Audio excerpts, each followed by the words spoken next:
Hello, I'm Blake, and today I'm going to talk to you about some of the recent rule changes that have happened in professional sports. The way I'm going to do this is I'm going to take a look at three of the major sports, that being National Basketball Association, Major League Baseball, and the National Football League. And I'll talk about a problem going on with each one and then how each league is doing their part to try and stop it. The first league is basketball. And one of the main issues going on with basketball right now is the integrity of the game. How the integrity is being taken away from the game is something called flopping.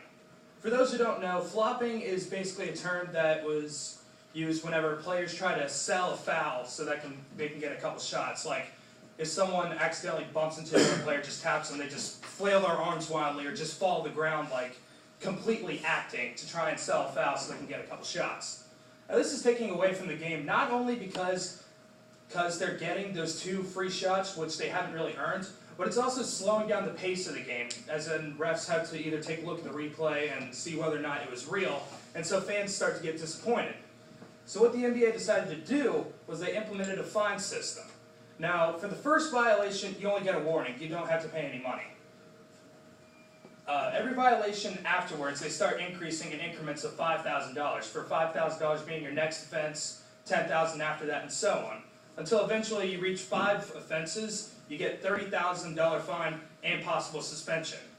They also added this rule for the playoffs, and this time there were no warnings. It was your first offense, automatic $5,000 fine, and so on until $30,000 suspension. Now, while this didn't eliminate it, it did significantly help out. There were only 24 violations this year, and only 5 players did it twice, so only they received the fine. And only 8 players received a fine during the playoffs. Now the next sport is baseball, and one of the biggest issues here is human error. We've all seen it before. You know, you're watching a game and it's clearly a foul ball when it was supposed to be fair, or it was clearly a strike when it was called a ball. So in 2008, the Major League Baseball decided to implement instant replay. Now the main use for instant replay that year was to determine whether or not a home run was actually a home run or if it was a foul ball. And it was used 8 times in its inaugural season. Now to extend on to this, they're adding 2 more additional rules starting in 2014, and they'll expand the use of instant replay to whether or not a ball is fair or foul, or if it's a pop fly and the player attempts to catch it and it looks like they did, or if instead they just trapped it, they'll use instant replay to determine that as well. However, again, while it is significantly helping, it's not perfect.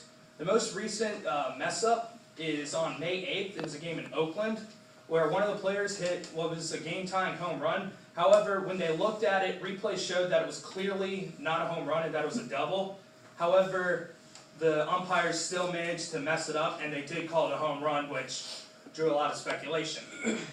Now, the last sport is the National Football League, and one of the biggest issues here is injuries, more specifically concussions. So each sport has added a lot of new rule changes to try and reduce this risk. For instance, in 2011, college football reduced the kickoff to the 35-yard line, decreasing the distance between the 2 teams, leading to less high-speed collisions.